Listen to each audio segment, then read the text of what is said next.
بسم اللہ الرحمن الرحیم۔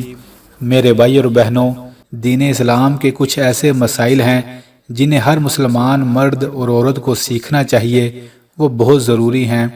انہی مسائل میں سے ایک مسئلہ غسل کا ہے۔ اگر انسان کا غسل ٹھیک نہ ہو تو اس کا وضو نہیں ہوتا، اور اگر وضو نہ ہو تو نماز نہیں ہوتی اور اس کا جسم ناپاک رہتا ہے۔ اسی طرح میرے بھائی اور بہنوں، یاد رکھیے گا، غسل کے 3 فرض ہیں۔ ان 3 فرضوں میں سے اگر ایک فرض بھی رہ جائے تو غسل مکمل نہیں ہوتا۔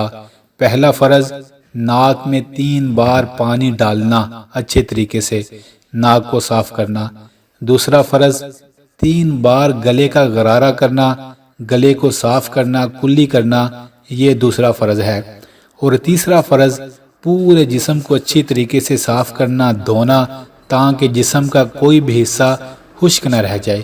اکثر لوگ کیا کرتے ہیں، صرف نہا کر نکل آتے ہیں، گلے کا غرارہ نہیں کرتے یا ناک صاف نہیں کرتے، تو اس طرح وہ ایک فرض ادا کرتے ہیں اور دوسرے 2 فرض اکثر چھوڑ آتے ہیں۔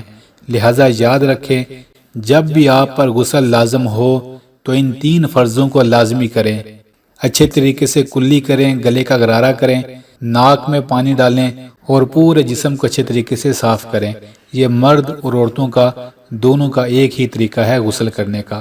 اللہ تعالی ہم سب کو دین کی باتیں سیکھنے والا بنا دے، آمین۔